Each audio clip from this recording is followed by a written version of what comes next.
Le vieil avare savait mieux que personne trissurer, tordre, arracher, serrer, gratter, étondre. Un givre blanc couvrait sa tête, ses sourcils, son menton maigre.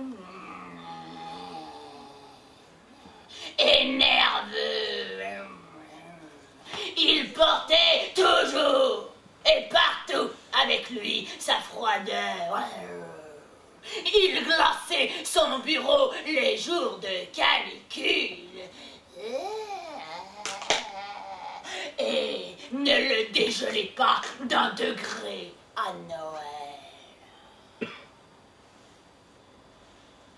La porte du bureau de Scrooge demeurait ouverte pour qu'il puisse avoir l'œil sur son employé, qui se tenait un peu plus loin dans une sorte de citerne toute sombre.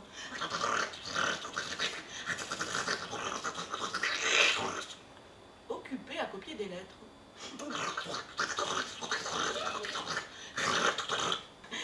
Joyeux Noël, mon oncle! C'était la nièce de Scrooge qui était venue le surprendre. Son visage était rouge comme une cerise, ses yeux étincelaient et son haleine était encore toute fumante. Joyeux Noël, sottise! Quel droit avez-vous d'être joyeuse? Quelle raison avez-vous d'être joyeuse, hein? Vous êtes déjà bien assez pauvre. Oh, allons! Quel droit avez-vous d'être de mauvaise humeur, hein? Quelle raison avez-vous de faire la tête? Vous êtes déjà bien assez riche. Et comment ne pas être de mauvaise humeur, hein? Lorsque l'on vit dans un monde fou. Et qu'est-ce que Noël, si ce n'est une époque pour payer vos dettes et acheter un crédit, un jour où vous vous retrouvez plus vieux d'une année et pas plus riche d'une heure. Si ce n'est qu'à moi, tout imbécile qui court dans les rues en criant « Joyeux Noël !» serait mis à rôtir avec sa dinde. Mon oncle! Pourquoi ne serions-nous pas amis? Bonsoir. Oh, eh bien, joyeux Noël, mon oncle. Bonsoir. Et une bonne et heureuse année. Bonsoir.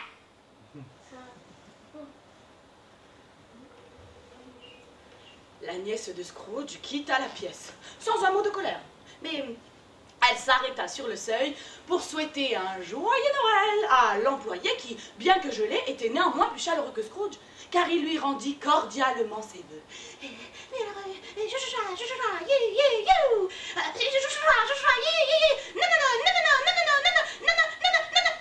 C'est ça, merci, au revoir, à l'année prochaine. Voilà un autre faux. Tiens, mon employé qui gagne tout juste le SMIC avec une femme et... Combien t'en as déjà?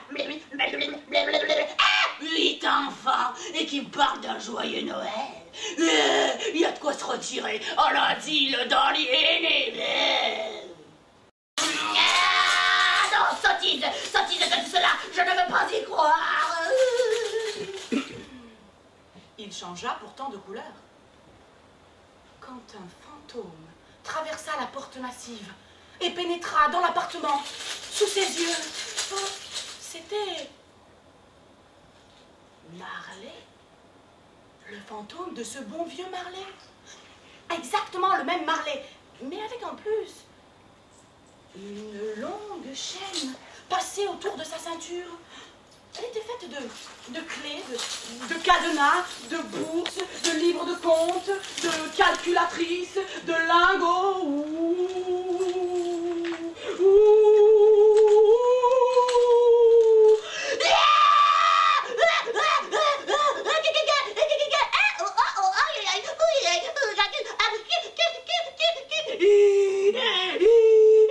Que voulez-vous?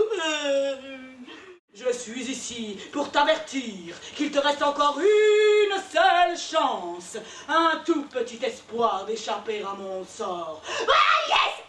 J'ai toujours su que t'étais un duc sur ta Bible pour moi, Marley. Merci.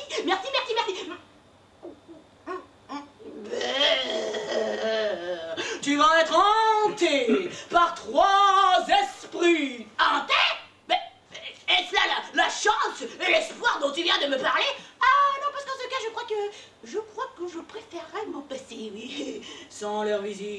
le même sort que moi.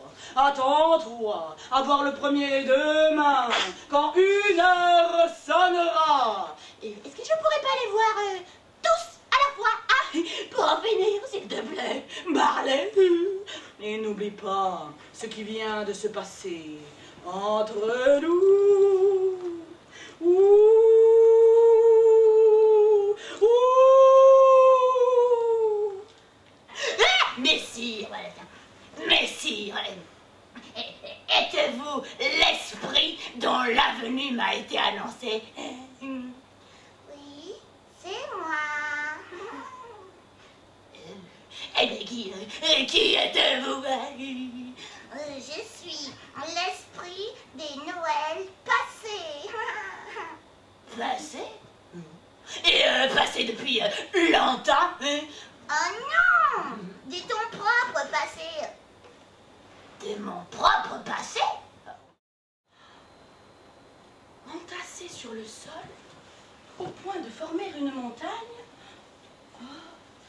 des fruits, des légumes, du gibier, des volailles, de la charcuterie, des gâteaux de Noël, des chocolats, des marrons glacés, des saucisses.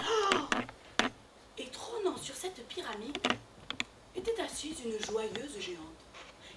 Elle était si négligemment vêtue que sa tunique retombait et dévoilait sa vaste poitrine totalement nue. Entre et apprends à me connaître, mon ami. Mais qui êtes-vous? Je suis l'esprit des Noëls présents.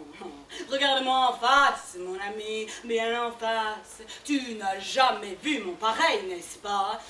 Alors là, je dois dire que non, franchement. Juste une petite question comme ça, esprit. Combien d'enfants avez-vous? Parce que... Plus de 1800, mon ami. Combien? 1800 enfants? Oh, quelle famille! Et surtout, quelle dépense! Regarde-moi en face, mon ami, bien en face. Alors, Scrooge leva la tête. Et voici ce qu'il vit dans les yeux de l'esprit des Noëls présents qui s'élargirent comme de vastes miroirs sans teint. Il vit l'appartement de son employé qui gagne tout juste le SMIC. Une toute petite pièce où ils vivaient tous. Sa femme qui met le couvert aidée de ses filles, tandis que son fils aîné et 3 autres petits-enfants s'affairent au fourneau. Je parie que voici l'esprit des Noëls à venir. Il y avait là un groupe d'hommes d'affaires que Scrooge connaissait bien. Mais c'est... Non, je ne sais pas davantage. Tout ce que je sais, c'est qu'il est mort. Ah ouais? Et quand est-il mort? La nuit dernière, je crois. Qu'est-ce qu'il a fait de son argent? Ça, je sais pas. Tout ce que je sais, c'est qu'il me l'a pas donné. Avant toute chose, dites-moi si ces ombres sont l'image de ce qui doit forcément arriver, ou de ce qui arrivera, peut-être.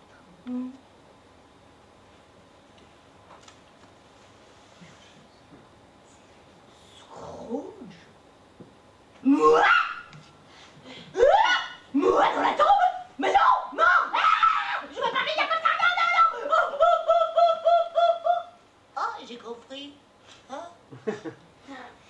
Les actes que nous faisons ont des conséquences inévitables. Mais si nous changeons, les conséquences sont différentes. Et changent notre destinée. N'est-ce pas? N'est-ce pas? N'est-ce pas? Oui, c'est ça. J'ai compris. Je vais changer. Je dois changer. Oui, c'est ça. Et je vais célébrer Noël tous les jours de l'année. Et je vais vivre, ouais, dans le passé, le présent et l'avenir. Célébrer Noël. Joyeux Noël!